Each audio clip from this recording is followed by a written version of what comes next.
안녕하세요. 법률정보쇼 곽향기 변호사입니다. 이혼하면 재산분할 문제를 빼놓을 수가 없는데요. 재산분할을 하기 위해서는 어떤 재산이 재산분할 대상이 되는지가 확정되어야 하고 확정된 분할 대상 재산을 기준으로 기여도를 산정하도록 되어 있습니다. 그럼 분할 대상 재산을 어떻게 확정할 것인지 알아보도록 하겠습니다.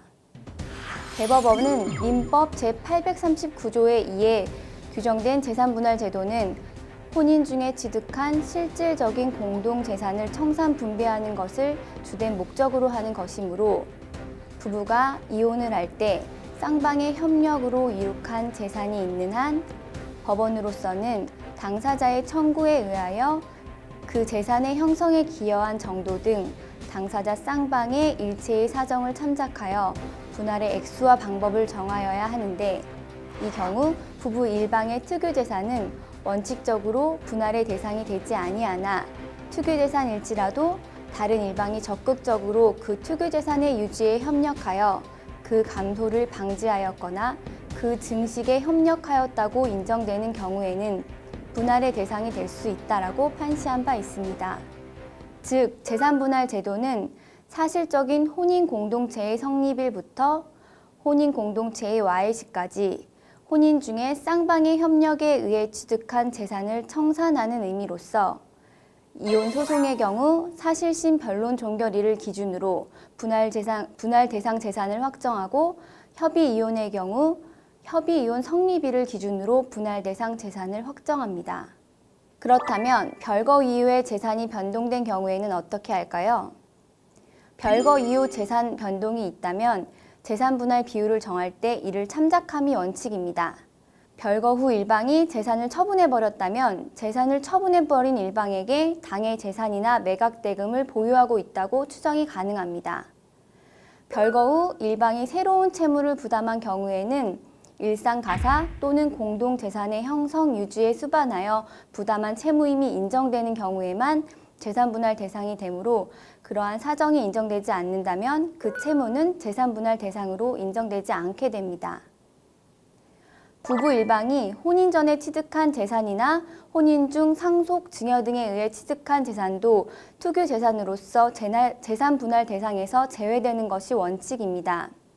예를 들어 사고로 인한 손해배상 청구권이나 로또 당첨금 같은 경우 부부가 공동으로 협력하여 이룩한 재산이 아니라는 이유로 분할 대상에서 제외한 사례가 있습니다.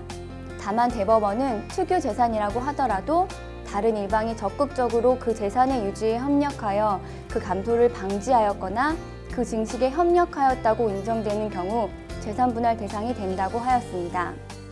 법원에서는 특유 재산에 대한 다른 일방의 협력에 대해 엄격하게 해석하지 않는 편입니다. 예를 들면 혼인 전에 부모님으로부터 받은 돈으로 마련한 신혼집에서 살다가 몇 년 뒤 이혼을 하는 경우 흔히 내가 가져온 돈이기 때문에 이건 특유 재산이다 라고 생각하는 경우가 많은데 부부가 함께 신혼집에 살면서 2, 3년간이라도 그 재산이 유지되고 있었다면 그 재산에 대한 상대방의 기여도를 인정하는 것이죠.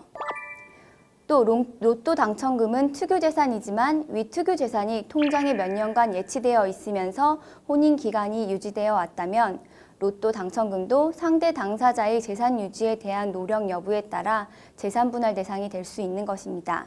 사업체의 영업재산은 그 가액을 산정할 수 있는 경우에는 분할 대상 재산에 포함되지만 가액을 산정할 수 없는 경우에도 분할 비율을 정함에 있어 참작 사유로 고려할 수 있습니다. 점포의 권리금 같은 경우 객관적 가치평가가 불가능한 것으로서 향후 이를 회수할 수 있을지가 불분명하다고 보아 분할 대상 재산에서 제외함이 원칙이지만 권리금 또한 감정평가에 의해 가치평가가 가능하다면 분할 대상 재산으로 인정될 수 있습니다.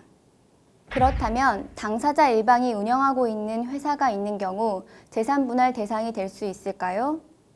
주식회사 등 법인은 개인과 다른 법인격체이기 때문에 원칙적으로 회사의 재산은 개인의 재산으로 포함되어 재산분할 대상이 될 수 없습니다.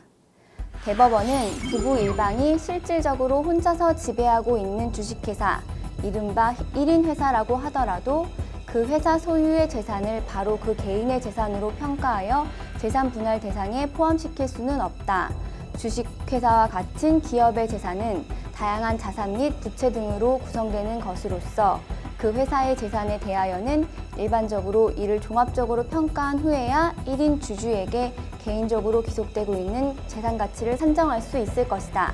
따라서 그의 이혼에 있어서 재산 분할에 의한 청산을 함에 있어서는 특별한 사정이 없는 한 회사의 개별적인 적극 재산의 가치가 그대로 1인 주주의 적극 재산으로서 재산 분할 대상이 된다고 할 수 없다라고 판시한 바 있습니다.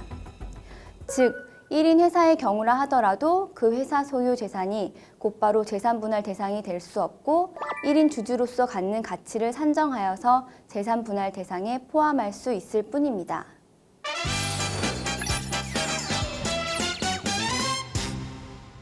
이번 주제 분할 대상 재산의 확정에 관한 키포인트는 혼인기간 중 쌍방의 협력에 의해 취득한 재산이 재산 분할 대상이 되고 특유재산은 원칙적으로 재산 분할 대상에서 제외되지만 특유재산이라고 하더라도 일방이 그 재산의 유지에 협력하여 감소를 방지하거나 증식에 협력하였다면 재산 분할 대상이 된다는 것입니다. 다만 법원은 특유재산에 대한 협력의 정도를 완화하여 해석하는 경향이 있다는 것 알아두시면 될 것으로 보입니다. 지금까지 법률정보쇼 곽향기 변호사였습니다. 감사합니다.